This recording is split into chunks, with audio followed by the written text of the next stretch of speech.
Last night, I slept at a Flying J truck stop in Summerville, South Carolina.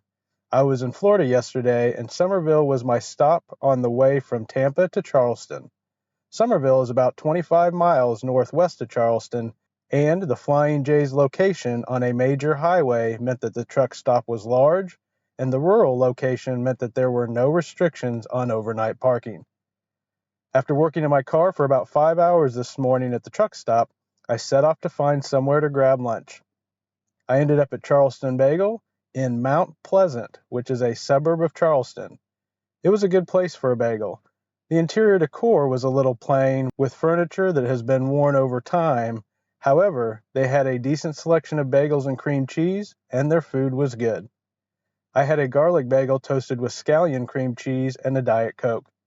I also used the time to get caught up with one of my best friends, Matt Jordan. We used to meet every Sunday for walks when I lived in Denver, and now we do Sunday calls to stay in touch. After getting some breakfast and catching up with Matt, I headed to a nearby Starbucks on University Boulevard. I called before heading that way to see if their indoor seating was open, and it was. I can't tell you how great it is to finally be back in a place where restaurants are open and I can get access again to high-speed Wi-Fi by working at a Starbucks. Ever since entering the South, I have seen COVID shutdowns in city after city. As I crossed Arkansas, Louisiana, Alabama, Georgia, and Florida, national chains like McDonald's and Starbucks had closed down their inside access and were doing drive-through only. It was a response to the spike in COVID, which seemed to be due to the Delta variant, but those states have been harder hit than others due to their convoluted politics. Now that I have gotten out of the Deep South, everything is open and people seem to be going about their normal lives. So, I finally stepped foot in a Starbucks for the first time in nearly 2 weeks, and it was great to get back to work with my Earl Grey tea and high-speed Wi-Fi. By the way, here I am ordering my tea.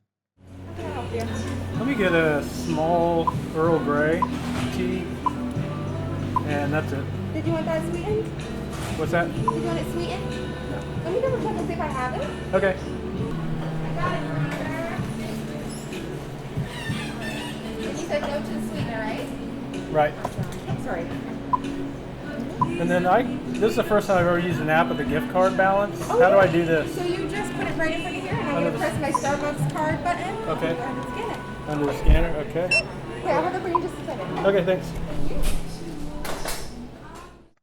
I recorded that order not only because it was my first Starbucks order in a long time, but also because it was my first purchase with the digital gift card that one of my best friends, Bryant Wilkes, sent to me. He wanted to do something nice for me while I was on this journey, so he sent me the gift card and said that he wanted to buy my morning Earl Grey tea for a while. Thanks, Bryant. I really appreciate your generosity and support, and I am glad that I finally got the chance to use your gift card today. It was such a great feeling to be back in a cafe work environment that I spent over 4 hours hanging out and working at Starbucks.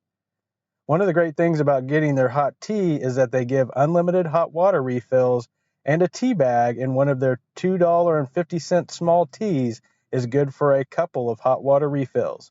So it is a cheap way to get something to drink and have a place to work.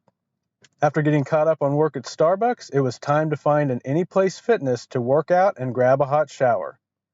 I found an Anytime Fitness located nearby in Goose Creek, which is another suburb of Charleston. It was a good Anytime Fitness with a couple of shower bathrooms. The only disappointment was the fact that this Anytime Fitness didn't have any soap or body wash in the shower. Many locations have dispensers in the showers with body wash and shampoo, but this one did not. And the only soap in the bathroom was an electric dispenser that provided a small drop of soap foam every time I waved my hand underneath it. So it took about 10 minutes to get enough soap to soap up my body scrubber for a shower. But I am not complaining because it was simply great to have access to a hot shower. However, access to toiletries and a shower is definitely one thing that people take for granted when they live in a house or apartment. Thank goodness for my Anytime Fitness gym membership and the fact that they have shower bathrooms at every location. Without that resource, life would be much more difficult. After my workout, haircut, and shower, I headed off to my next destination, which is a Flying J truck stop in Rock Hill, South Carolina. Rock Hill is just outside of Charlotte, North Carolina, which is where I will be tomorrow. Until then, I hope that all is going well with you, and I will see you in the next video.